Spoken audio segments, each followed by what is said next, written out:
রায়ে প্রমাণিত হয়েছে জনাব তারেক রহমান সাহেব বিএনপির ভারপ্রাপ্ত চেয়ারম্যান, তিনি ন্যায় বিচার পেয়েছেন। শেখ হাসিনা ওয়াজেদ তার রাজনৈতিক উদ্দেশ্যে ব্যক্তিগত জিঘাংসা থেকে জনাব তারেক রহমান সাহেবকে অন্যায়ভাবে এই মামলায় অন্তর্ভুক্ত করেছিলেন।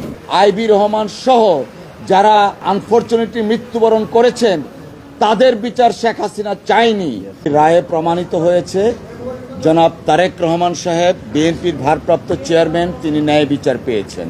আপনারা জানেন এই মামলাটা অত্যন্ত একটা হিনিয়াস ক্রাইম ছিল, কিন্তু শেখ হাসিনা ওয়াজেদ তার রাজনৈতিক উদ্দেশ্যে ব্যক্তিগত জিঘাংসা থেকে জনাব তারেক রহমান সাহেবকে অন্যায়ভাবে এই মামলায় অন্তর্ভুক্ত করেছিলেন।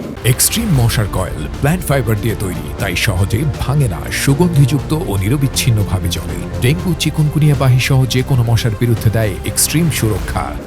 আজকে সর্বোচ্চ আদালতের মাধ্যমে প্রমাণিত হয়েছে জনাব তারেক রহমান সাহেব নির্দোষ এবং তিনি খালাস পেয়েছেন।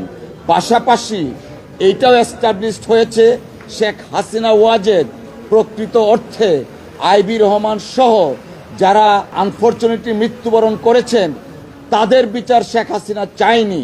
যদি শেখ হাসিনা প্রকৃত অপরাধীদের বিচার চাইতেন, আইবি রহমানের বিচার চাইতেন, তাহলে হয়তো রাজনৈতিক জিঘাংসার বশবর্তী হয়ে জনাব তারেক রহমান সাহেবকে এই মামলায় অন্তর্ভুক্ত করতেন না।